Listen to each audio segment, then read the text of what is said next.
Mamma mia, salut les amis et bienvenue dans cette vidéo numéro 6. Alors dans cette vidéo, nous allons nous intéresser aux variables. Pour créer une variable, c'est très simple. Il suffit tout d'abord de lui donner un nom. Le nom d'une variable est composé tout simplement de chiffres et de lettres. Mais ce nom doit commencer forcément par une lettre et non pas par un chiffre. Donc si je mets ici 2M, ceci n'est pas un nom de variable tout simplement valide puisqu'il commence par un chiffre. Je vais créer notre première variable que je vais appeler tout simplement var1. Donc c'est un nom de variable valide puisqu'il commence par tout simplement une lettre et c'est une succession de lettres et de chiffres.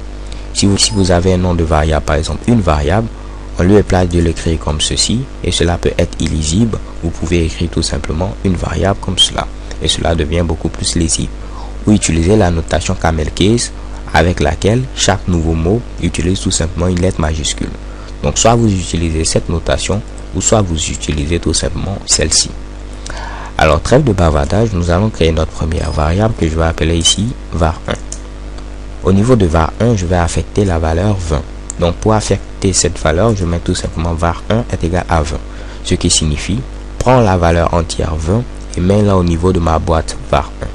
Je valide avec la touche entrée et automatiquement, vous voyez au niveau du workspace, j'ai une variable var1 qui a été créée et qui a comme valeur ici 20. De même, je mets ici var2 et je mets ici 30. Quand je valide avec la touche entrée, automatiquement au niveau du workspace, j'ai une variable plutôt var2 qui a été créée et qui a comme valeur ici 30. Terminons avec une variable var3 qui reçoit comme valeur cette fois-ci 10. Et je vais mettre un point virgule à la fin. Si vous vous rappelez, lorsque je mets un point virgule à la fin, cela va dire tout simplement fais l'opération, exécute l'instruction, mais n'affiche pas le résultat. Donc lorsque je valide avec la touche entrée, à la différence des deux précédentes instructions qui affichaient le contenu de var1 et de var2, ici j'ai automatiquement mon prompt qui est réaffiché sans pour autant avoir ici le contenu de la variable var3 affiché.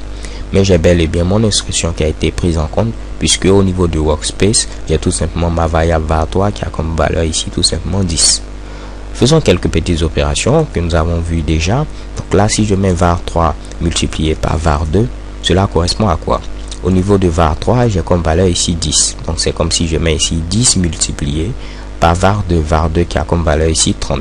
Donc 10 multiplié par 30, j'aurai comme résultat 300. Je valide avec la touche entrée et chez Cubum, j'ai comme résultat ici 300. Ou vous pouvez vous amuser à faire la soustraction, la multiplication, la division, pour ne citer que cela.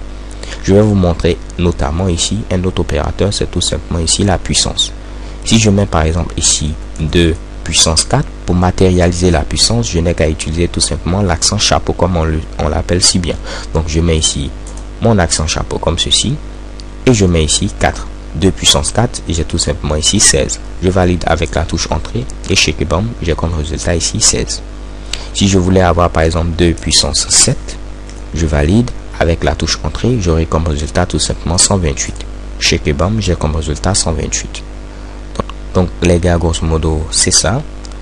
On a vu comment créer une variable, comment faire des opérations de base sur ces variables et également l'opérateur de puissance. So thank you guys for watching. Don't forget to subscribe and see you in the next video. Have a nice day.